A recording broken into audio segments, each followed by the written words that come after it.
Today's episode is being brought to you by Eagle Financial Group.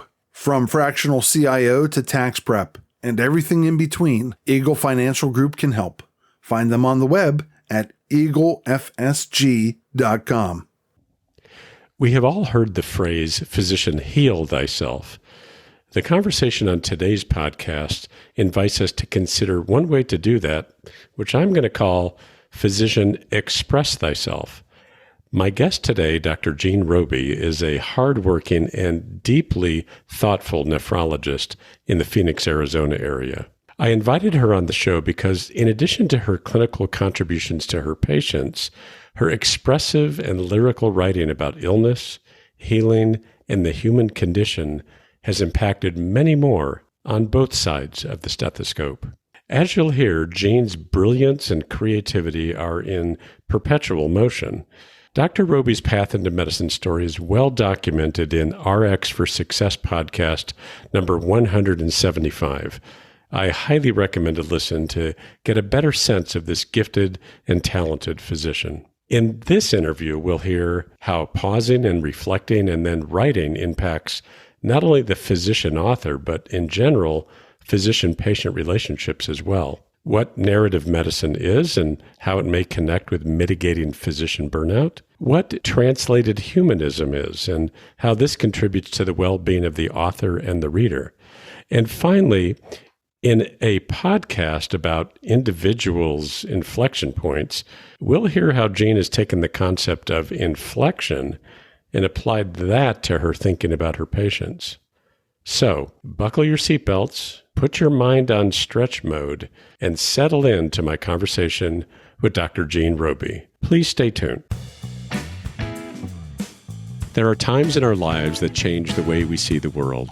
Navigating these challenges can take insight, trusted confidants, or even a coach. Let's explore those moments. In this companion podcast to RX for Success, we will discover ways to learn and write our own success stories together. I'm Dr. Dale Waxman, a physician coach with MD Coaches, and this is Life-Changing Moments.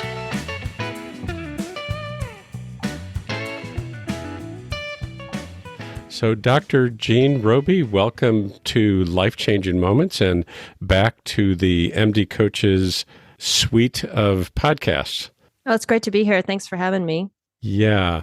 So one of the reasons I wanted to have you back was that in your conversation with Randy in the RX for Success episode, one of the things that seemed to be emerging for you was more intention about writing. And I wondered if we could kind of revisit what's happening with that for you, what was happening, and what is happening for you around that right now. Yeah, no, that's a great opportunity because I've been working on writing for some time now and haven't really understood what to do with it. And people kept asking me to put it together, to compile it. People offered to take it from me and compile it. And I just kept saying, no, wait. And I wasn't really quite sure what I was waiting for until a series of events led me to think, oh, this might be starting to materialize, right? Starting to really expose itself as far as what its potential is or what its purpose is. And I'm not sure if it was just time or opportunity or a much larger purpose for medicine, but it's starting to really take shape. And interestingly, as I put out a feeler for what that might be like, it's getting traction. So then it's affirming, it's validating it into sort of birthing itself. So it's not just the writing, it's now become momentum behind it as purpose so that the writing actually has more dimension to it. I think there's something about it that makes it have a life of its own. And I think that's really in keeping with what the stories mean to me. They actually are just translated humanism. And I wanted it to be dimensional, not just a story. A story with purpose and something that people can get out of that. I wonder, Jean, if we can kind of back up, since this program is really about people usually there's an event that happens or something happens that there's a branch point in their life where they make a decision about doing one thing or another. And for you, it sounds like there's just been this gradual emergence of this opportunity to express yourself in a little bit different of a way through your writing. And I wonder if you said sort of a series of events kind of occurred. Can you kind of reflect on what those were and what's prompted you to kind of take this next step for yourself? Yeah. So again, it starts off with why I even began writing. And I was a writer in a younger life and felt that talent and that enjoyment, but then pursued science. And science is really concrete and not as poetic sometimes. And so I did a lot of that just to get that underneath me. And then did all of medicine, which itself is a lifetime journey. And just about the time that most people would actualize this feeling like they should be somewhere. And for a lot of us mountain climbers, you end up feeling like you should find a new mountain. But I sat on this mountain and tried to get comfortable and actually started getting sort of bored and sort of disconnected from what I was doing. And that's when I started writing. And I can't even tell you what made me write, except some combination of acknowledging this boredom and needing to understand better what I was doing so that it just wasn't so mundane and so rote. And so then I started noticing things about some of these engagements I had with patients. And it was like all of a sudden I was awake again, seeing these patients and their details and just how they said stuff and how some of the stuff they said, it unfolded or it called back to something they said even years ago or days ago or within that session, earlier in the session or something. And I could start to see how these things were telling a story or wrapping around and including elements of different parts of what they were saying and doing. And they would seem at first very unrelated, right? And it took someone who was looking at their story as a storyteller to put it all together. So then I start writing those things, and then they just start kind of possessing me to write. So then all these stories start coming out, just like a floodgate. So then that happens. But what I tell you, though, is interesting is not this intentional pause button. It was almost like something was pushing me to not do anything more with it. But it's the idea of time, right? So time is really kind of a funny concept. It doesn't actually exist, but time was required and yet was not required, right? I just needed to have enough of them and have an understanding in a much broader aspect for pattern recognition, right? So, okay, once you have enough time, which means you have enough stories, you have this pattern recognition about what these stories could do. So as I'm sitting on it, just literally sitting on it, trying to figure out what to do next, because I'm at my new plateau, which now I'm bored with just having a bunch of stories. Right. But I'm not sure what I'm supposed to do. At the same time, I'm looking at medicine. I'm looking people who are entering into medicine. I'm looking at people who are burnt out on medicine and leaving medicine, but just deeply in love with medicine and its fundamental philosophy and the role of the physician.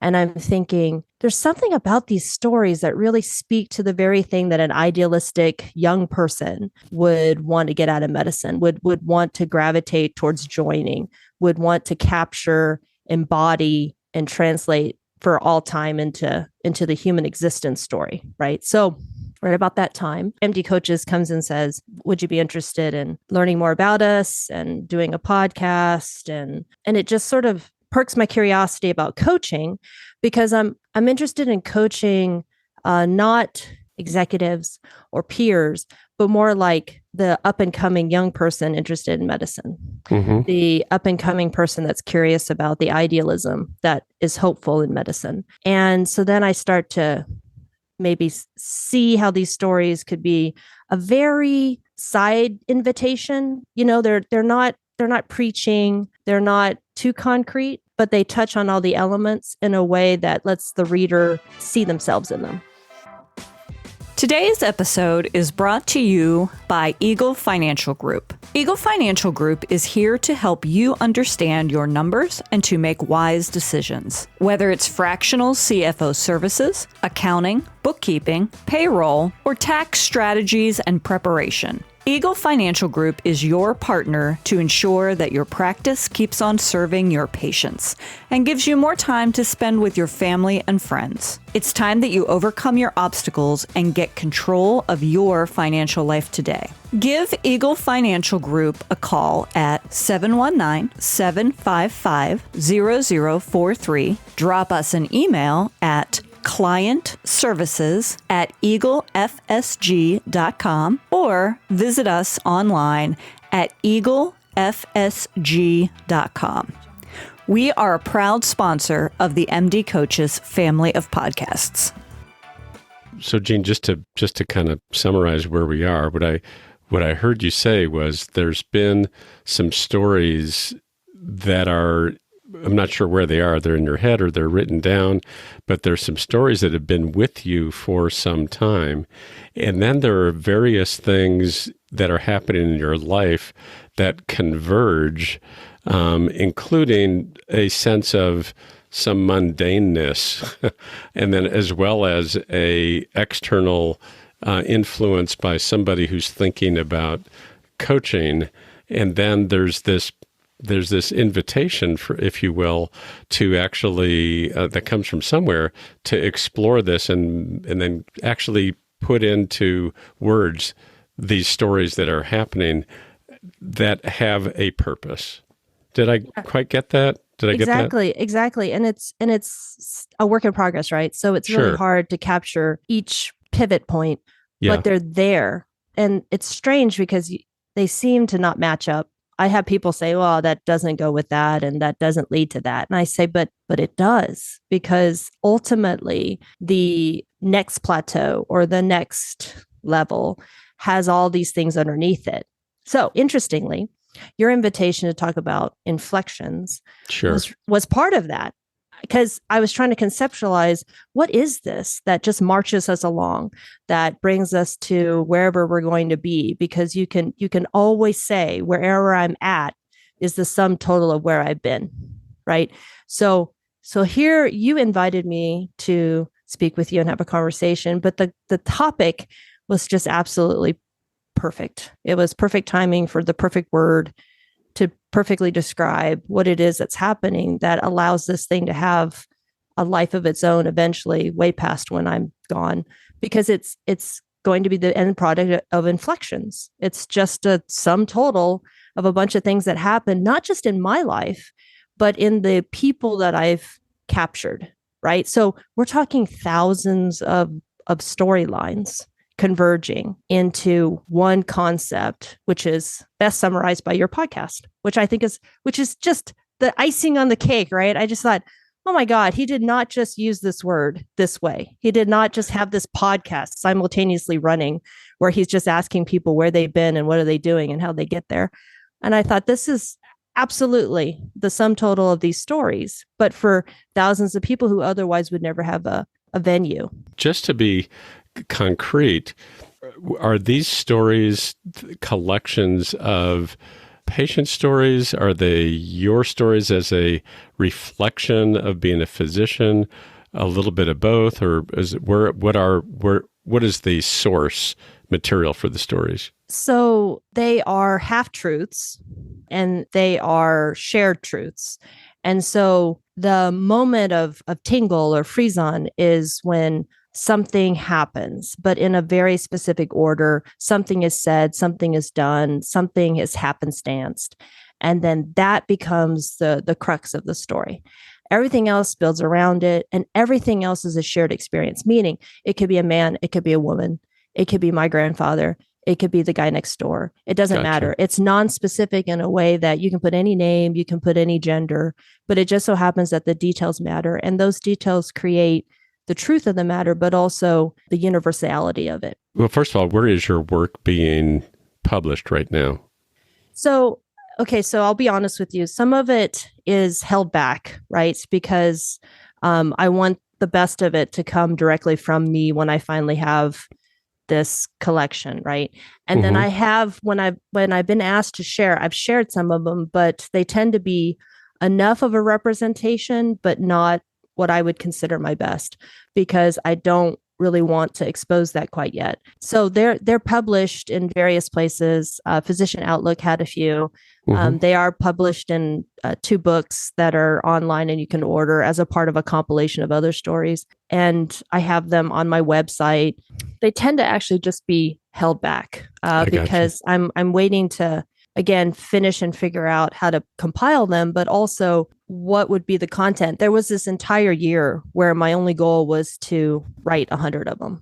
And even that process was actually quite interesting because not by design, but by doing, I figured that the actual number of words that a person continues to feel a certain way to the end is 1,300. So every story is literally not intended. It just actualizes to about 1,300 words. And it's a weird thing that we've all kind of gotten to a place where 1,300 words is where we can start and finish something. So, Jean, what I definitely want to talk some about something that you and I chatted about before we started recording, which is that, we're talking about inflection points and your own inflection point of making the shift a little bit more intentionally towards actually, making a goal of, I'm going to do this writing. But the parallel is that a lot of these stories are about inflection points in the characters in the stories themselves. Can you say some more about that? Yeah. So as soon as you had this perfect word and this perfect concept of people's inflection points, I started to really think about that word and then other words like it and kind of what happens when I entertain that concept with those patients. Because remember, I'm supposed to walk them through some of this actuality because they can't see the entire landscape the way I can see it as I'm an observer and a knowledgeable physician as they're going through trials and tribulations, right? So here I am telling them, do you know what you just said? Do you know what it would take for this to happen? Do you see what it is and how you've arrived here and how much a bigger, better person you are? And the danger I was sharing with you is that they think I'm either giving up the ultimate prizes or coping, right? And so inflection is a funny concept because unless you see opportunity, unless you see ultimately that all things are the sum total of where you've been, you might think that all you're doing is looking for the silver lining, being a Pollyanna, just something where you're just looking at circumstances and saying, this is what I'm stuck with. So I guess I'll just make do. And it's so much more than that, right? Because in every crucible is the opportunity to not just rebirth and reinvent yourself, but to really harness the thing that is so natural about you, that is so potentiated, and maybe even unveil it because it's been pushed down or hidden or pushed aside, which ultimately, if you watch enough people live and die, you see that they only die peacefully if they've worked through a lot of that stuff. Okay, so I know you do coaching and I know you coach people along to get them to that place and progressively to those places. But when we talk about inflection within the story, what really dawned on me just by your invitation and use of words is it's happening all the time. There's micro inflections. So you don't have to have a, New Year's resolution, birthday, anniversary, major move, major event, trauma, or illness. You can see it all the time. And just where you are, what you're doing when you're there, how much time you spend. If you choose to do, 20 seconds to do something different, it can matter. It becomes the sum total of your reputation, the sum total of your investments, the sum total of your progress somewhere. Everyone who's practiced medicine, and I say very concretely, more than 10 years, will begin to understand the concept of this very amazing journey through medicine or through life with other patients, looking at all those little pivot points, right? And you can start to see it. So I'll tell you, the most interesting thing just happened last week. And so the timing for your podcast is even that much more poignant. But last week I thought, I really like my patients. And it's such a funny concept, right? Because you think, oh, doctors, they like their patients at the beginning or somewhere in between or all the time or randomly on a week or a month. But I'm talking about liking patients who honestly, after several decades, are someplace and you're with them at that place. Okay. So you've been part of that journey for several decades now, and they are amassing lives, journeys, adventures, successes, failures, deaths, losses, reinventions. They're amassing it. And you were there on the front row seats watching it all, hundreds of them. I mean, that's incredible. And one lady, she was really quite ill and just left the hospital. She was not going back. So she was literally facing her mortality. And I said, I don't think your time is long now. And she said, you don't think so? And I said, I don't think so. And she said, I didn't think so either.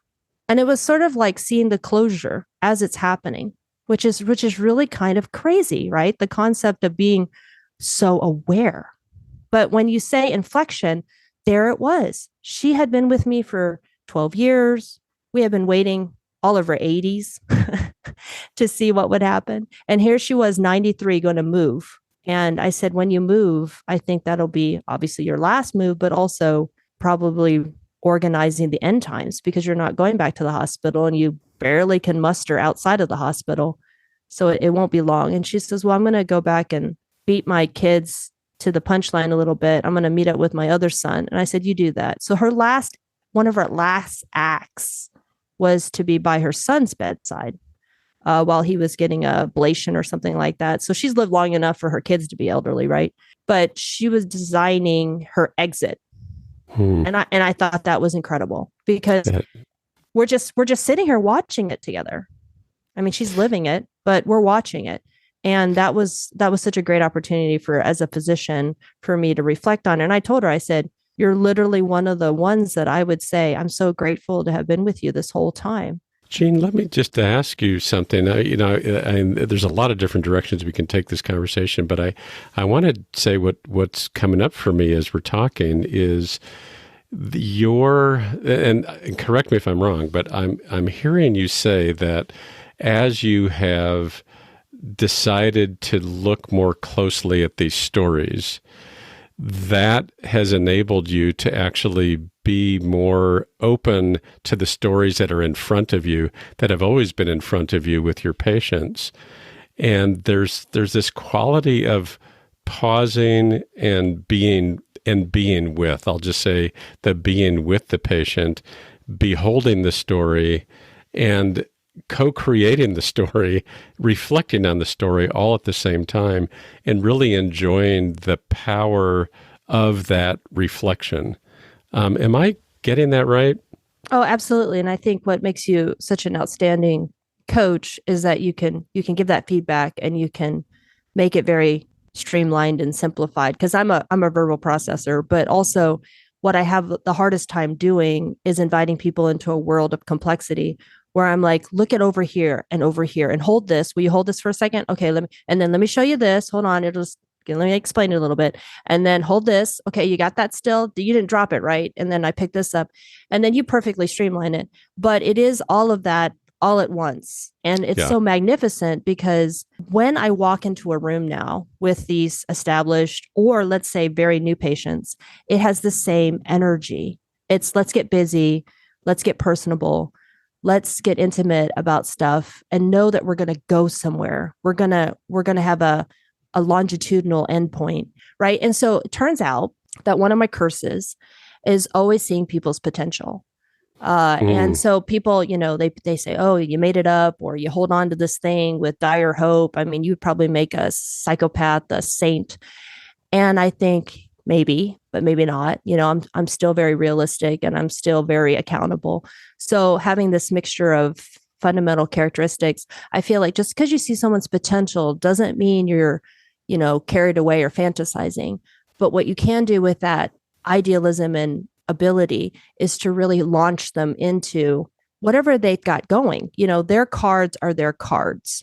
Now you can actually use them. And anyone who's played cards, and I don't actually play cards, but anyone who's played cards know they can make some of the best hands with some of the worst looking cards. If they just can play them right, and there's a little bit of luck and a little bit of chance and a little bit of teamwork and a little bit of happenstance because of the next card that's dealt, right? But ultimately, every single one of my patients have this feeling along with me of peace, because you get very peaceful when you think that what you're getting is something you can use. And that is exactly the concept of your podcast, right? Like, what did you do? What did you do then? What did you do next? Yeah. One of the things that's striking me here is the power of reflection, the power of taking some time to actually write down what's going on, and the importance that has not only on your reflection as a professional, but the impact that has on the patients that you serve as well. Yeah, so I think reflection needs some soundboard, needs some guidance, needs some processing, and whether or not you be a verbal processor or a writer, or for a lot of people, until you point it out to them, they're internal processors. They need time, they need to digest, they need to go stew, they need to go do something else and then come back to it. And so knowing that people get information differently and process information differently, I respect all forms of it. I am mostly a verbal processor, but I do like doing a lot of soundboarding so that I can kind of arrive someplace using someone else's intelligence, but also having those words thrown back at me. So the writing is interesting because I will tell you one really interesting reality about them. They do the least for the people I wrote about them. They do more for everyone else. I think it's because the people I write about don't live that landscape. Okay. They live in one dimension or two dimensions, and I'm trying to capture so many dimensions of it. And they don't live those dimensions. That's something that somebody else as an observer is going to experience, or someone can. It's like watching a movie. The characters in the movie do not see their surroundings, do not see the other characters, but the person watching the movie sees all the characters and all the plot lines and the convergence. So interestingly, I think the stories are gifting outward, not just towards the person that it's written about. You know, what's interesting about that, what's coming up for me as you're talking, my daughter is a high school English teacher, and it's not something I was particularly skilled at when I was going through high school or college. And, you know, we've had a lot of conversations about writing and books, and I've asked her repeatedly, and she always has the same response. I ask her, what do you think the writer's intention was in writing this? And she always responds, it doesn't matter what the writer's intention was. What the reader extracts from that for themselves is what matters.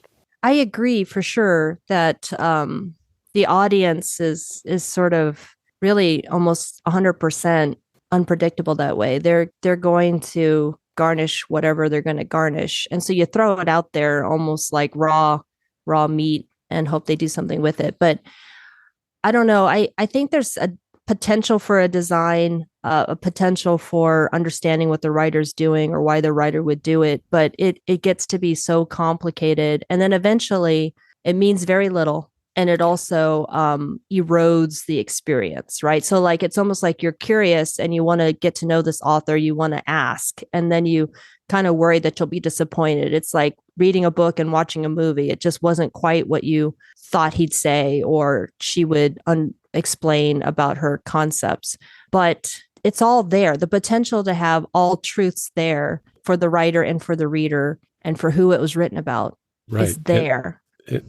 Ultimately, for some sort of transformation or growth or understanding for the person who is reading. And it makes me ask, Jean, I don't know enough about it, but it makes me wonder if this is what you're talking about fits in this category of something called narrative medicine. Yeah, so narrative medicine is fairly new. And funny thing, I was doing it before I knew what I was doing, and I was doing it while they were conceiving it and actualizing a lot of it. It's been around, don't get me wrong, because there would be key books that people would want to write. And as more people were able to write and self-publish, a lot of physicians started to write because they are full of stories, right? So writing is something that's becoming very accessible to anyone, let alone the physician writer. But narrative medicine is this. It's difficult because we work in such a private space. And so we're trying to capture things without identifiers.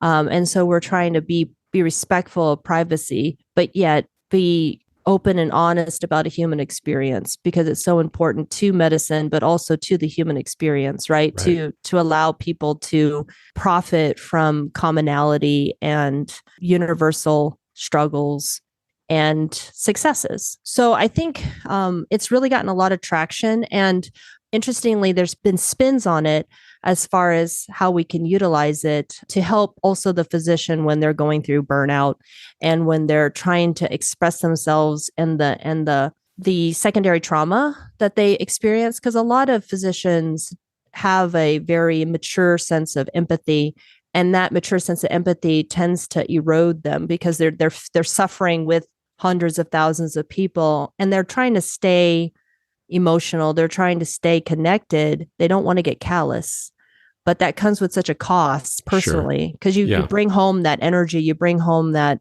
feeling of sadness and defeat and depletion. And it's not even yours, it's borrowed. Like there's nothing wrong with your family. There's nothing wrong with your marriage. You're not sick. You didn't lose a child. Your parents are fine, but you borrow all those emotions and you take it home with you.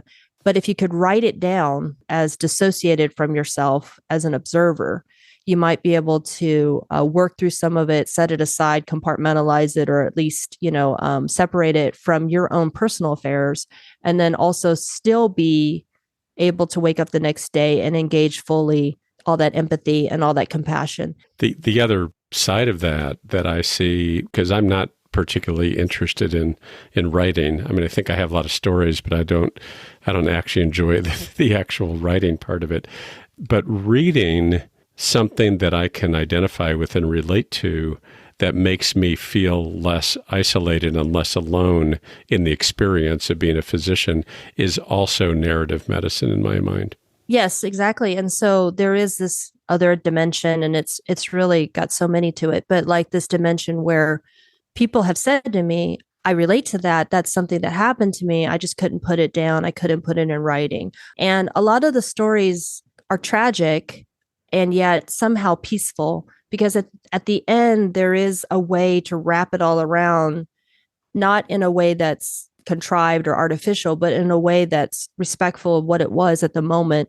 And it leaves people with a sense of a very complex and almost conflicting emotion, like, I feel better. I feel terrible, but I feel better. I feel better for feeling terrible.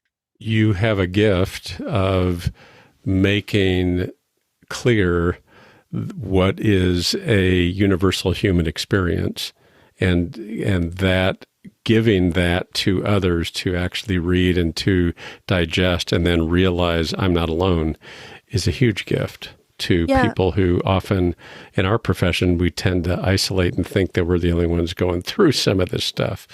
It got sort of interesting because as the internet evolved in our lifetime, and as we saw it evolve in our lifetime, we started to see how it had potential to unite people, but it also had just this much stronger potential to divide people.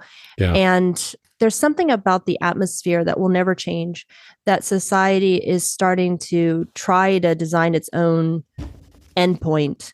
And yet society up until this point has been self-perpetuating. Like the human experience is unrelenting. It'll start and finish and keep going through generations. And so the stories began to just respect the fact that we're not dead yet. And if we're not dead yet and haven't somehow extinguished ourselves, both in hope and trial and tribulation, that ultimately the stories reflect a common truth that has been there the whole time.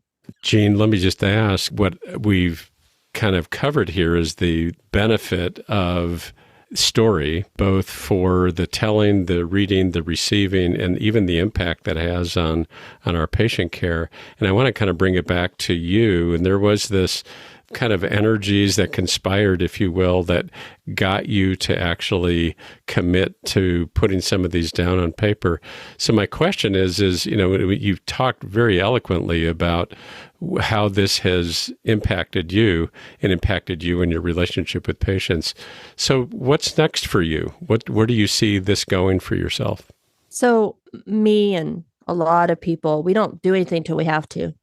And, a lot of that crucible comes with illness, loss, financial crisis, responsibility, accountability, any number of those things that just push us to that ultimate, right? So I wasn't going to do it until someone kept saying, all right, so you're talking about them, but where are they? And it's kind of funny because I got myself in, like I really got myself in and committed myself to talking to some of the people that do narrative medicine at my alma mater. And they actually have this entire program. It's been going on for some time. And I said, oh, I'm interested on how to incorporate some of this and some of that into what is ultimately, I think, kind of a call to arms for medicine for those that are trying to enter it or be seduced into it like I was. And February 15th, they're going to show a documentary on narrative medicine, and they wanted me to be a participant. Well, here I am in front of these, willing and interested young narrative medicine writers, and I don't have a product, right? So it's pushed because I owe it to them to say, look, put your money where your mouth is. If you're going to do something for somebody and say, here's how it's done, you actually have to publish it. So it's become ultimately a necessity to finish it this year because I can't go any further. And then I'll lose everything having advertised so much, like I wrote checks I didn't cash yet. And so now I've got to actually put the money in the bank so that when they cash it, it's actually good for it. So it's really kind of painful to me because now I'm like, oh, now I got to do it. Now you have to do it. Well, Jean, listen, I want to wish you well with all that. And so what I want to say, Jean, is thank you for being with us to talk about this transformation for you, to talk about how just the verbiage of inflection allowed you to even kind of consider some different thinking and to apply that to the stories that you are telling and sharing. And really want to thank you on behalf of the profession for bringing forward that sense of story, the narrative medicine piece for the next generation. And actually, as you said, reaching out to those who hunger for the return to the romance of the profession, or those who have yet to actually fully experience that. So thank you again for being here, and really best wishes as you move forward in the sharing of all your great work.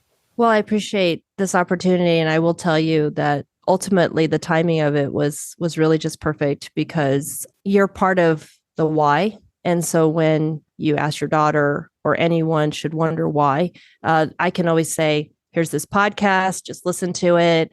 You'll get some clues and some insights about the why and how that why can apply to anything you're trying to do, anything you're faced to do. And I just really thank you for the perfect world that would really express what it is that I think these stories are hoping to capture. So I really appreciate this. And thank you so much for capturing all this. Thank you. Thank you, Jean. Be well. Thank you for tuning in to Life Changing Moments. If you enjoyed this episode, please be sure to rate us 5 stars and leave a review. Doing so helps our podcast reach more listeners. Have something to share? We'd love to hear your thoughts. Visit the MD Coaches community on Facebook groups. This dynamic virtual space is a place to continue discussion about life-changing moments and perhaps share some life-changing moments of your own. Join the conversation today. Today's episode was brought to you by Eagle Financial Group. From fractional CIO to tax prep and everything in between, Eagle Financial Group can help. Find them on the web at eaglefsg.com.